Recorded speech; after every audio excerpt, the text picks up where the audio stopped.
because I was that person that was told, you're nothing.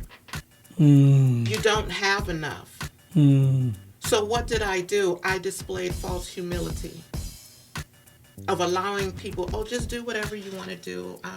I'll stay in the background. It's okay. I know I have the potential. I have the ability to do things.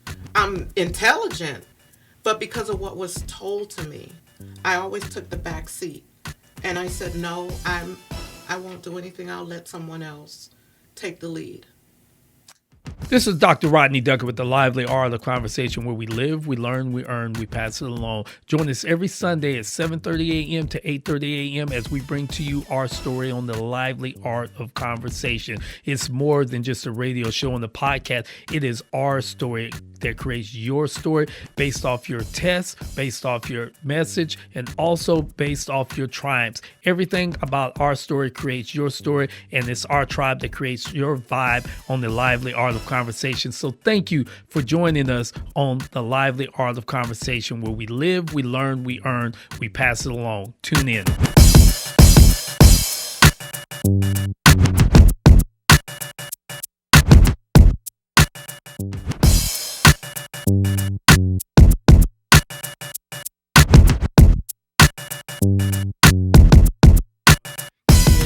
Good morning. That's right. You know what it is? It is that time. I know you're heading to work, heading to church, or just coming home from work, whatever it may be on this Sunday, arrive there safely. I am Dr. Rodney Duckett with the Lively Art of Conversation, where we live, learn, earn, and pass it along. Hey, I got another, I keep saying the same words, I'm going to say tremendous episode that's getting ready to kick off here.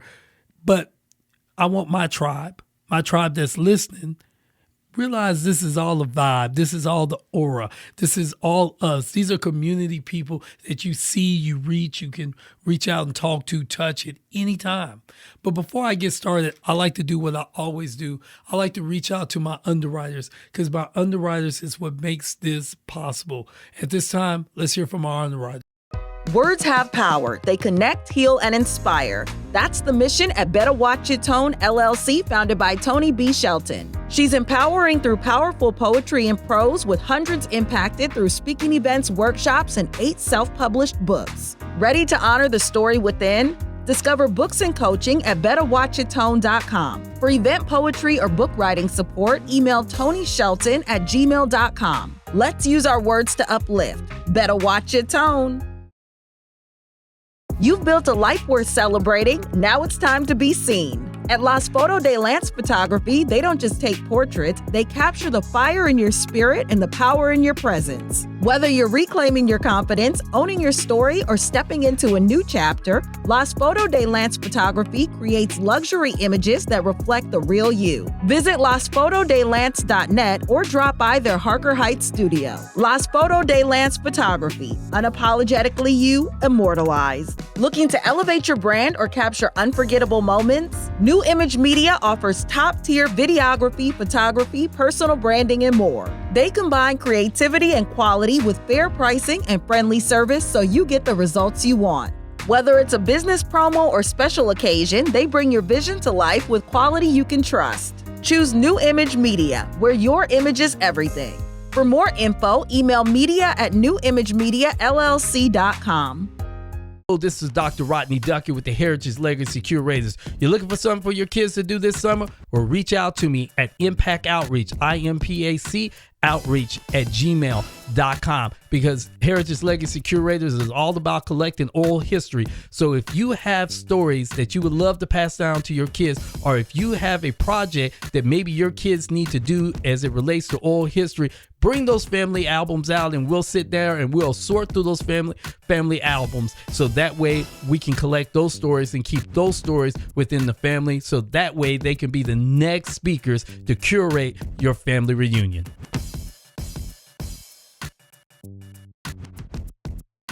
We're back with the Lively Art of Conversation. If you would like to be an underwriter, if you would like to be a guest of the show, if you like to sponsor, or if you have a commercial, please reach out to me at livelyartofconversation@gmail.com.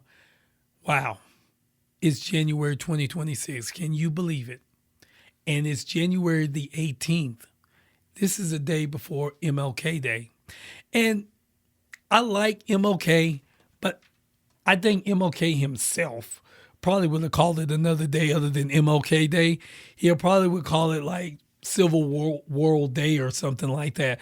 But we honor it as MLK, and I always say it's more about everybody that was a part of that civil rights movement. He just happens to be the name that we evoke. But there was so many hands that molded the clay of our true freedom here in the United States. And by far, he was one of the catalysts that was a part of that. But let's deal with the word of the day. So if you're driving, pull over. If you're in church and you're listening, just step outside, get a pen, get a paper, and let's talk about the word of the week. The word of the week is conscious. That's right, conscious. And we know consciousness is a state of being and awareness and so forth and so on. But let's talk about consciousness from a different level. Let's talk about consciousness of the civil rights. So think about this.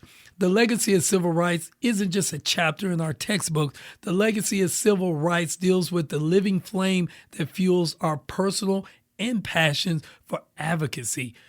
So civil rights are just more than Dr. King. Matter of fact, civil rights goes all the way back to Vernon Johns. If you know anything about Vernon Johns, James Earl Jones played him. He was the pastor before Dr. King, and he was heck on wheels. Matter of fact, Dr. King was given that role because the actual church wanted someone younger that they can control. They couldn't control the older Vernon Johns, and they surely couldn't control Dr. Martin Luther King. And here we have our freedom today based off the hands of many people that molded the clay of civil rights. But this is a question I want to leave you with. If you were asked to stand as a witness for justice today, which cause would your heart refuse to let you stay silent about? Think about that. If you were called today to fight injustice, what would your heart choose? What would you do? What would you stand for? How would you acknowledge or be acknowledged? That's a thought to think in the times that we are today, because believe it or not, there's a lot of unjust things that are happening in the world. And it's time for us to not bear our arms, lay down our arms. It's time to bear our arms. It's time to pick up our arms and begin to fight. And when I mean arms, I'm saying get out and vote. That's what I'm trying to say, guys. All right. So with that intel, I got a guest. And you know I always have a guest. And I said, what would make this pop for civil rights? I said, you know what? Let me bring in the judge. Let me bring in the judge, jury, and the executioner. Let me bring in the person that's doing the work on a daily basis. And like I said before, we have come a long way, because I remember the first lady that sat in this position, Dr. Claudia Brown, God rest her soul. I love her to death. One of my number one supporters. And now the page has turned, and my guest today is none other than Judge Nicola James. You're here. You're the guest. Thank you, Dr. Dockett. No, thank you for being a part of this show. Thank you for coming out. I know this show was a little preempted in a way, because we talked at an event, and literally I was scrapping to put together a show based off of one of my good friends. She was unable to make it due to a death in her family. And then, Lord and behold, you appeared. So the word says, ask and y'all shall receive. Yes. Seek and you shall find. No. And you're here. And this is why you're here. Judge James, thank you for being a part of the show. Like I tell Judge Johnson all the time, that I appreciate the work that you guys do, not just behind the bench, but you also do stuff on the outside of the bench. And, you know, you've always been in the community with your hands in something, doing something, because you're a community first person. That is correct. Very much so. I'm a servant from the heart. So that in itself, servitude is important to me. And being in this position, in particularly, not to really dwell on the position itself, but I believe you need to have a servant's heart. Number one, to lead. I read a book some years ago on how to be a servant leader. Mm. And it's critical to be a servant to lead others to follow you or to give some sort of directive to move forward in life. You have to have a servant's heart. So I appreciate the opportunity to serve in this capacity.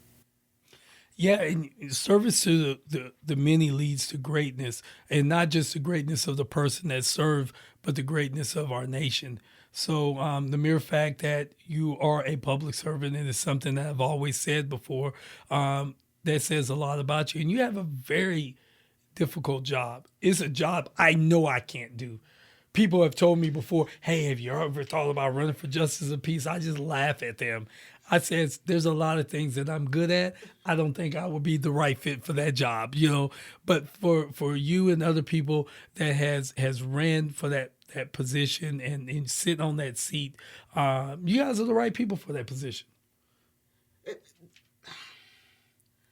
This might be a sensitive area Okay. for some people. All right, let's talk. Let's talk. Because I think sometimes some run prematurely. Okay. Because for me personally, I believe experience matters. When you're wanting to go into a position, because you can run into something and run right out of it because the work is too much, if that makes sense. Okay. And because of what we do, I have a true passion for it. I have a true passion for the law. It is my career. It is something that I have been doing for 20 plus years, though I look young. I've been doing it for quite some time. And it's something that I love doing. It's from the heart, just like serving. Yes. So in order to do the job, experience matters. And keep in mind that servitude, it matters as well in order to actually function in the position. Because at the end of the day, once the applause are gone, can you still function? Yes. Can you still serve in that position? Once the lights are off and no one acknowledges you anymore, can you still do the job? Yeah, that is a good question, because some people follow the masses. Some people like the accolades. Some people like the fame of it. But at the end of the day, taking all of that away, can you still do your job? Do you still like your job? I love my job. There are good, there are bad days. Okay. But for me, the good outweighs the bad. And I primarily say that because I'm helping someone. Okay. At some point during the day, I'm literally helping someone. Even if I go to the front desk and the ladies are working up front, I'm interacting with them, and someone else may come in from the outside. And I might intervene and say, hey, how you doing? What's going on? And how can we help you? That's not the norm for either an executive or a public figure to be up front, to be that visible. Sometimes we say in the background, but I do like to engage with the public to a certain term, to a certain extent. Yes. To make sure that I appear neutral, but I'm there to serve them, to help them as well, to work through whatever they might be going through without crossing that line of doing things I have no business doing. So let's backtrack a little Okay. bit. Let's backtrack. Let's backtrack in your life. Uh-huh. Let's just talk about Nicola, Ooh, the young Nicola. oh boy. A lot of times we see people in our community and we see the final product of a Judge Nicola James. But let's talk about the genesis of Nicola. Young Nicola Yes. has always been a leader, but never wanted to be in the forefront. Taking the time to truly hone into who she really was. Yes. Because there's this saying called false humility. Okay, go with it. And sometimes that humility can also have an underlying tone of pride.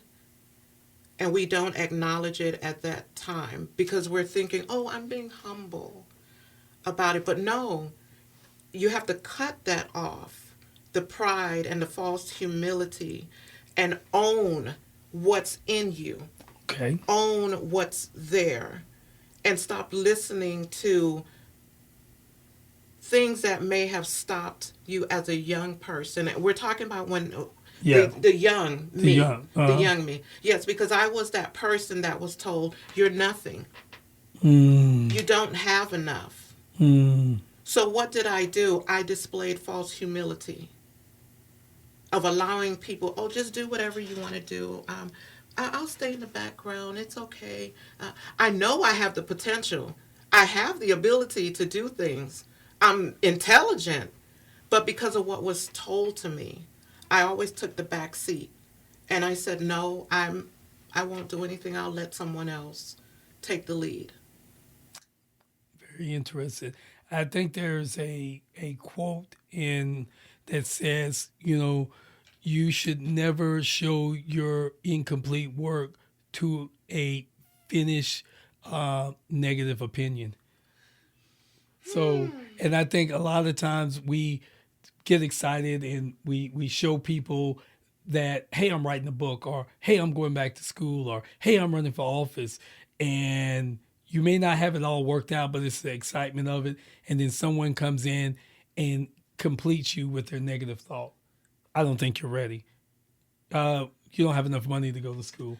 They say something just stifles you when you need support. There's so much destructive criticism, but not enough constructive criticism to build people. And sometimes I think people do that because maybe that's something that they wanted to do, or maybe there's something in them that they can't complete, and they figure if you complete it, then it makes them seem like they were unable to complete it. I don't know. But you know what, Dr. Duckett? Even as my younger self, I was always selected to be the spokesperson. I was always selected to lead, although I literally chose to sit in the back. I always chose to sit in the back, and I did not want to be recognized because of those words that were embedded in me, and I was unable to break away and break out of that shell to actually know that you are important. Yes. There are many young women, nevertheless young men, that are looking up to you. They admire your potential. They admire your intelligence. They admire your integrity. Yes. Yes. Despite what was said about you, they still admired me. I did some of everything you can think of just to prove to people, not really me, but to people, to let them know that, see, I told you I can do it. But it was never truly fulfilling because I still had work to do within me, meaning to heal from those words that were said to me as a child. But I grew up and I realized the same thing has happened again. I didn't ask for this position. I didn't ask to run. Others asked me to run for the position. And the environment that we're in right now, I'm hoping for the same resolution. Please continue with what you're doing. I see what you're doing. I see how you're helping in the community. I see what you're doing within the courts. Yes, it's different. It's really, really different. But going back to your main topic here, which cause would your heart refuse to let you stay silent about? And I think it's our speech. Speaking Elaborate. up. Speaking up and sitting in a seat and sitting in a place where you have a voice like a juror. A juror has a bigger voice than they think But sometimes they may downplay it and find excuses not to sit. So let's unpack a little bit. Okay, I said a lot. No. You said a lot, and I always go to, because this is not CNN or Fox. So I always want to go back to that infantile moment with my audience. What is the justice of a peace, and what exactly do you know? And it might sound juvenile, but a lot of people are not into politics. They have no idea what you do. But I want them to show you, I want to show them that the job that you do, and it matters. So please. The job that I do, it is significant within the legal system, within the courts. We're actually the first court ever established, the JP Court. There are other countries, they actually still administer under the auspice of a justice of the peace. And that's who primarily hears the cases within their country. And nevertheless pronouncing people as well. So within this current position in the U.S., within Texas, because different states require different credentials or educational subsidies to even sit or do a JP's job. Mm-hmm. So here in the state of Texas, we currently hear different types of cases. I hear small claim, debt claim, the unsavory eviction cases, different types of Class C. The list goes on and on and on. Occupational driver's license hearings. We also pronounce individuals deceased. And on our side of the town, that requires myself and my colleague to do that every other week for a week straight, 24 hours, plus our caseload as well. So this is not an 8 to 5. This is not a 9 to 5. It may sound flexible to some extent, but you're here. You're on the job. You're always on the go. Taking care of things. You work close with the various police departments because we do handle all of Harker Heights, all of Killeen, all of Nolanville, a portion of Belton, depending on where the incident occurred, related to deaths. So we go as far as Belton sometimes. And the list goes on. Oh, I marry people. I do marry people as well. And we do hear some citations that come from our ISDs, but there's something that has been implemented this year. So the caseload is slightly different in that manner. So that's just brief of what we do. Yeah, and my job that I get paid to do, constantly justice of peace, got to pronounce at the hospital. Mm-hmm. So constantly, you guys are constantly working around the clock. If it's a phone call or just coming in, even with EMS, motor vehicle accident on the scene, yes. You guys are out there. Mm-hmm. So this position is more detailed than what people may think, and it involves the right person with the right stamina, and likability and respect within the community and experience. And she says experience. So now let's. I'm gonna go to commercial. I'm gonna come back, and then what I want to do, because I got a few more questions to ask you. I want to find out a little bit more about you. So, all right. So here we go. Okay. We'll see you here in just a few with the lively art of conversation. So we just breaking for it. Words have power. They connect, heal, and inspire. That's the mission at Better Watch Your Tone, LLC, founded by Toni B. Shelton. She's empowering through powerful poetry and prose, with hundreds impacted through speaking events, workshops, and 8 self-published books. Ready to honor the story within? Discover books and coaching at betterwatchyourtone.com. For event poetry or book writing support, email ToniShelton@gmail.com. Let's use our words to uplift. Better watch your tone. You've built a life worth celebrating. Now it's time to be seen. At Las Foto de Lance Photography, they don't just take portraits, they capture the fire in your spirit and the power in your presence. Whether you're reclaiming your confidence, owning your story, or stepping into a new chapter, Las Foto de Lance Photography creates luxury images that reflect the real you. Visit lasfotodelance.net or drop by their Harker Heights studio. Las Foto de Lance Photography, unapologetically you, immortalized. Looking to elevate your brand or capture unforgettable moments? New Image Media offers top-tier videography, photography, personal branding, and more. They combine creativity and quality with fair pricing and friendly service so you get the results you want. Whether it's a business promo or special occasion, they bring your vision to life with quality you can trust. Choose New Image Media, where your image is everything. For more info, email media@newimagemiallc.com.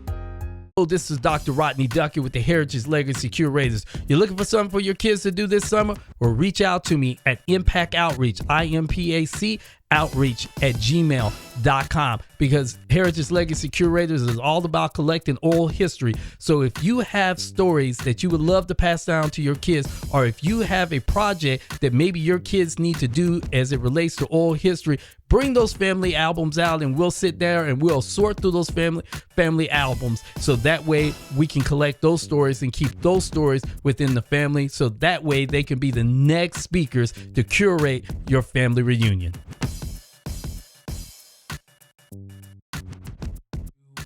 And we're back with the lively art of the conversation, where we live, we learn, we earn, we pass it along. I am here with Judge James. That's right, Judge James. And this show that we do is diving deep into the person, to know this person and their passion. And as you see with a lot of the people that are on this show, they're extremely passionate about their certain walks and journeys in life. So what I want to do right now is I want to introduce you guys to Nicola James before there was a judge in front of her name. Where are you from? How did you get here? Oh, Lord. And tell me this story, because I know it's a story. So I'll give you the short version. yeah, go right ahead. Raised in Miami, Florida. Okay. Born in the Bahamas. All right. My background, my entire, maybe I'm giving too much, family from the islands. Yes, ma'am.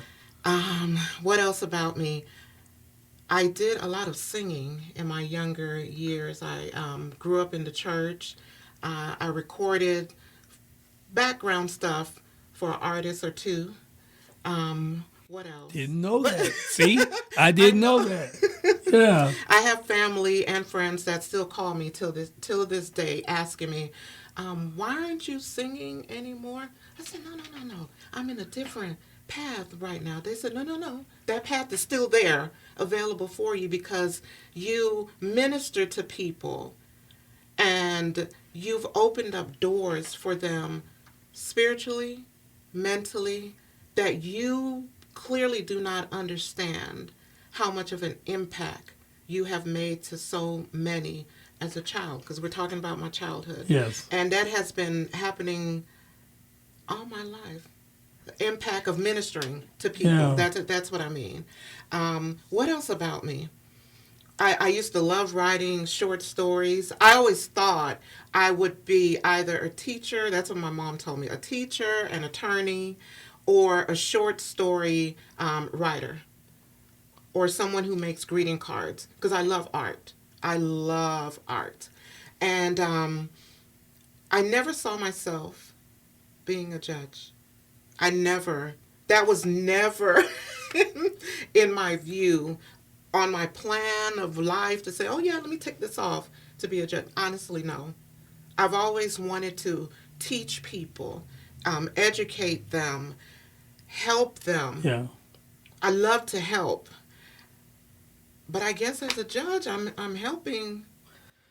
You're helping. The whole reason why we honor the whole theme behind judges is based off of Solomon and his court being a wise man, wise counsel. So you are wise counsel for our community.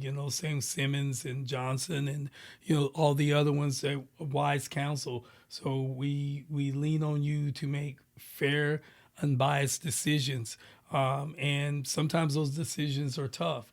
I can imagine that's something that I know would not be my strong point. So if you ever see me running for justice of peace, just tell me to go sit down somewhere because I don't know what I'm doing. So it might be a fluke. But I mean, to go back just a little bit, I didn't know you was from the Bahamas. Yes, sir. Never knew that. You know, one of my very favorite spiritual educators, Miles Monroe. I met him when I was a child. Oh, wow. He is a graduate of Oral Roberts University. And I was a little lad running through Oral Roberts Sunday School. And he was there doing his doctorate, I believe, at the time. Which one? The third one? Okay.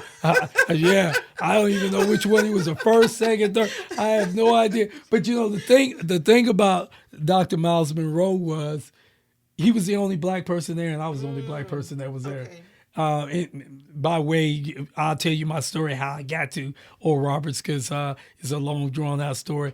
But I was in their Christian Leadership Academy, and he would see me and he would acknowledge me. I was like Forrest Gump. I was always running as a kid. I would run everywhere. That was just my thing. I had to be the first in the classroom. I had to be the first to leave the classroom. So I would run all over Oral Roberts. And one day he said, "Young man, why are you always running?" That sounds like him. So, he says, "Calm down. God can't catch up with you," you know. But I used to laugh because, number one, he talked funny and he looked funny to me. And but he would teach Sunday school. And when he would come in and teach Sunday school at the Leadership Academy, my jaw would drop. Wow. He was so good at educating. I was stuck listening to this man. Now, years went by, forgot Miles Monroe, in the military, doing other things, and we were deployed somewhere, and someone was listening to something. I said, "Oh, man, that voice sounds familiar." So I go over there and I said, "What are you listening to?" And he says, "Oh, I'm listening to Pastor Monroe." And I was like, "Oh, I never heard of him." It was a CD case. He flipped over the CD case. I was like, "I know that guy." Like, literally, I know that guy. He's like, "You don't know him." No, I do. I know that guy. And that just made me buy all of his collection stuff. I wish that before he had passed away that I took the time to reach out to him. I don't know if he would have remembered me. I might have to start running or something. But very influential to me in my life. So, yeah. So, yeah. So you come from good stock. Thank you. You mentioned something a few minutes ago about being fair. Yes. So within the courts, well, mine in particular, I believe in fair and impartial courts. Under that, there are like 3 points as well that connects with it: recognize, adapt, and implement. Okay. I know what the word means, but just to bring it to others' attention, and I hope I'm not jumping ahead. No. You're good. You're good. The word adapt. Adapt, okay. Because sometimes that word can be confused with conform. So adapt means changing to suit new conditions while keeping your core self, focusing on growth. Think about it. Okay. Then we have conform. Okay. Conform means changing to fit a pattern, rule, or group, often losing individuality to blend in, driven by fear or acceptance of norms. Wow. I choose not to do any conforming. Yes. I think with changing times, adaptability is very, very important. If you look at the civil rights movement, you go to the 13th, 14th, and 15th Amendment, you know, they played with that 14th Amendment so much, multiple ratifications of that 14th Amendment, but it was adaptability from lawmakers to truly write into that amendment what the 14th Amendment means, and then the 15th Amendment, you know, the right to vote, to cast your ballot. So adaptability is what this whole Constitution is about, being able to adapt. You know, Correct. Conformity with the Constitution means that we still be bonded. Correct. But in this position, Yeah. what I wanted to bring the attention to as well, you have to be a strong leader in this position and resist the temptation to conform, because it can be extremely easy when you start meeting certain people or you start learning certain things. There's that sometimes there's that tendency to say, okay, let me just conform and do and just to get along, where you're losing your true essence of being individual and lead with purpose.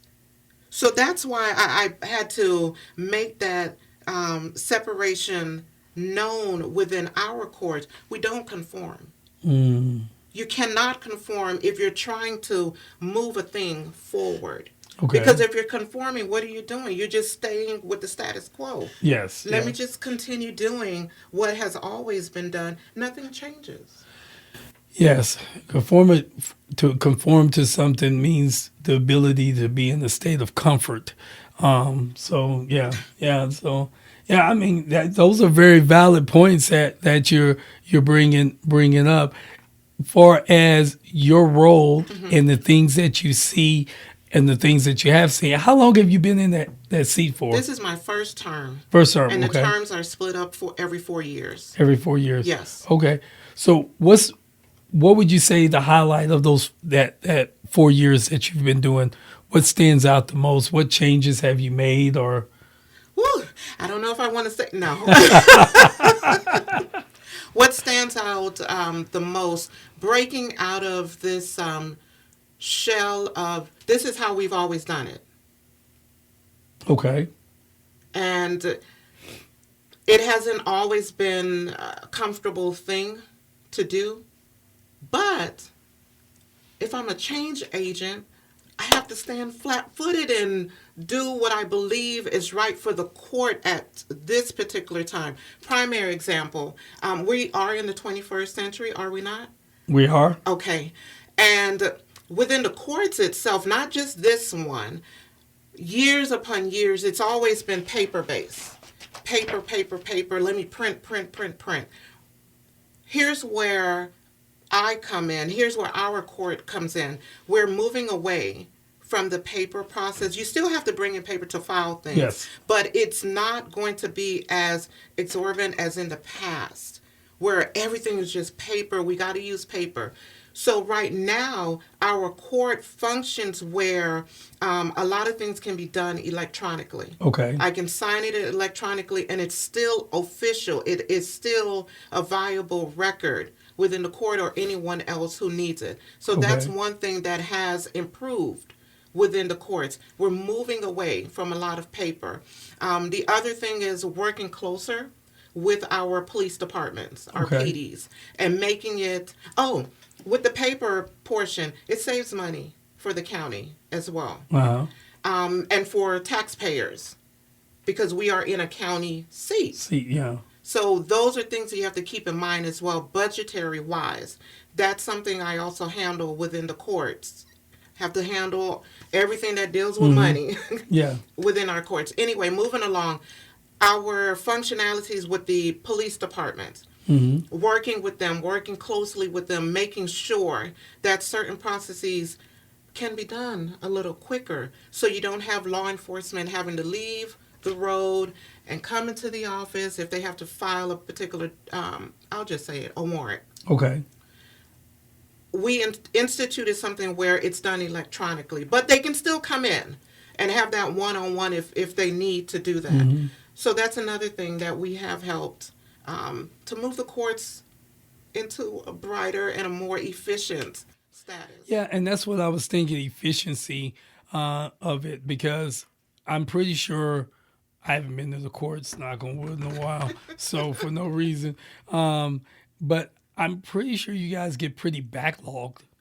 There are items, yes, that can get backlogged. Yeah. And I think that's another day, another topic of the particular case that gets backlogged. If you want, I can. Yeah, go right ahead.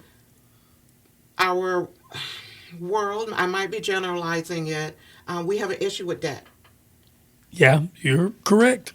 So As a JP, we also hear debt cases.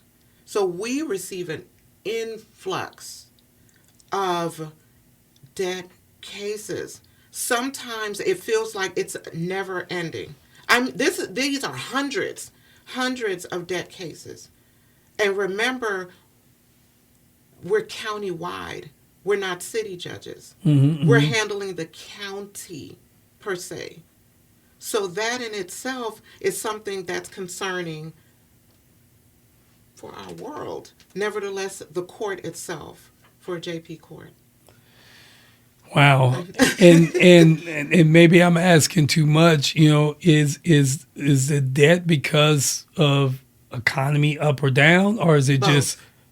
just oh, wow. Okay. It's both. It's both. It could be some may have forgotten they had a particular debt, and then now it's sold. Oh, okay. Okay. It has been sold, or they honestly just have forgotten that they had this debt, but now it's here again. I believe COVID may have placed a slight sheet Okay. over some debt when that happened, when COVID happened. But when certain laws were lifted, now your debt is back. Wow. Wow. So I can see where those cases can be very, and you have, I don't know if you can say, but you probably get a lot of that from Fort Hood. All around. All around. Yes. Oh, wow. Yes. Your local mom and dad shops, relatives, everyone, a lot of people have been touched. Wow. By that. Wow. And unfortunately, yes, our soldiers as well. They have been touched with debt. Yeah. Unfortunately.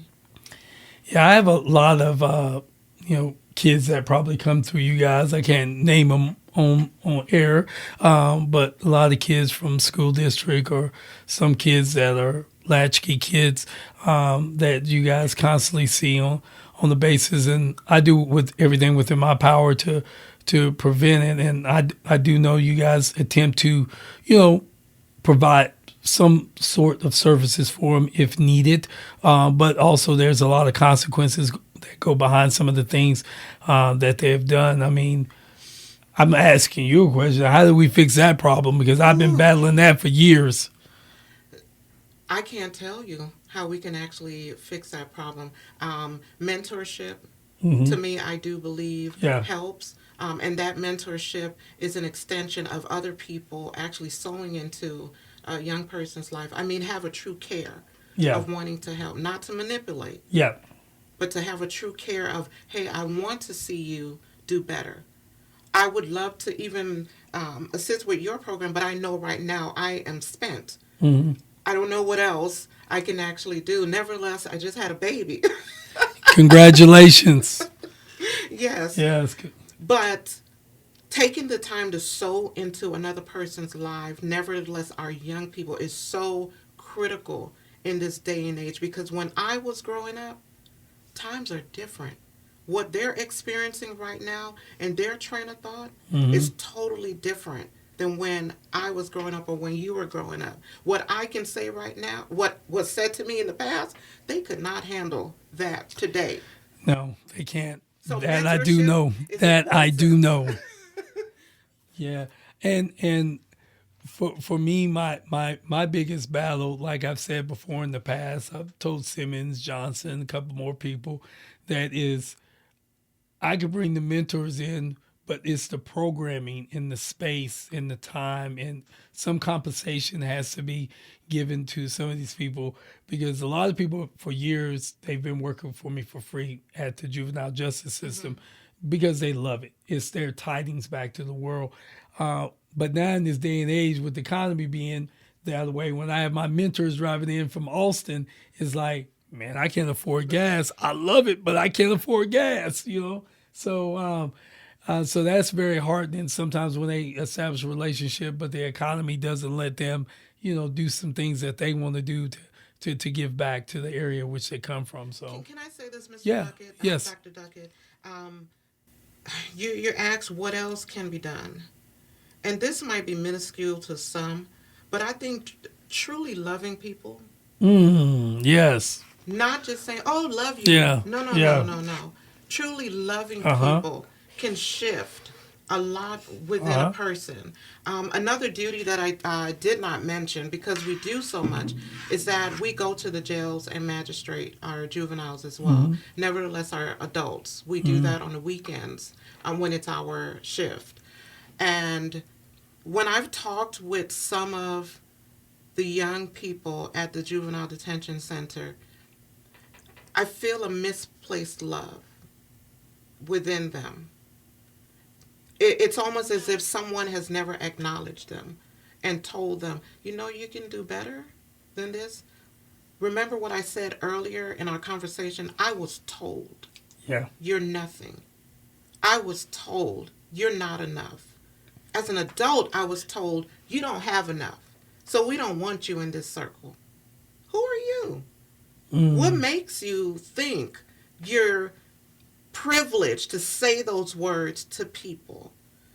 But if we reverse those things within our young people, so much can change. If we can reverse it within adults as well, they can help their children Yes. not to experience what they may have experienced. Just because someone grew up in a certain area, that doesn't mean your child has to experience the same thing. You can help to lift them up. And our words are critical in the growth of people and our young people as well. So love, genuine love for people will change so much, can change so much. I believe that. And nobody can change that belief. Yeah. No, you're correct. I strongly believe Yeah. that. Yeah, you're correct. And there is a void with a lot of the children that I work with, and I've had multiple conversations with men before, and the biggest void that I see, love is one of them, like you said, but absent of the father from the home syndrome is it, when you don't know what to mimic, you mimic anything. Yes. And I've always said, I provide kids, a trade. I try to find what they can do, and try to lean them towards that. I provide them culture. I'm always speaking of Black history. I'm always showing them key figures, lands, nations, people. And then I give them a bit of wealth, tell them, stop drinking, stop smoking, tell them to eat healthy, take care of themselves, and how to invest their money. Always budgeting that happens. But that same information transcribes over to the OG in the street. He gives them a trade. Yes. He gives them the gang life culture, Yes. and he gives them wealth, and he wins every time. So, because my way is the long way, his way is the direct way to the shortcut, that they want to take. So, And they groom them also. Yes, they do. With false love. they do. This is Dr. Rodney Duckett with the Lively Art of Conversation, and we'll be right back. This is Nicola James, and you are listening to The Lively Art of Conversation. And we're back with the Lively Art of Conversation, where we live, we learn, we earn. My goodness, we pass it along. Hey, if you want to be on the show, if you want a commercial, if you want to be a sponsor or underwriter, please reach out to me with livelyartofconversation@gmail.com. And as we begin to move on to the pass it along section of this right here, it's an honor and privilege to have you here. Anytime I get anybody in the public service realm, I've had multiple people that's been on here. It's always a pleasure for you to take time out of your busy schedule. And I really appreciate you being here, because I didn't have anybody to ask, and we talked about it before.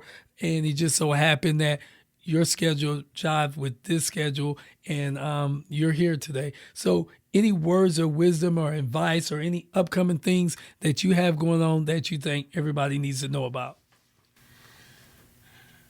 Know my name, Nicola J. James. Think of Ricola. Ricola. It makes you feel good, but just think of Nicola. I like that, Ricola. And that can kind of help you associate who you're looking at to stay in this particular seat. I am the Justice of the Peace for Precinct 4, Place 2 in Killeen.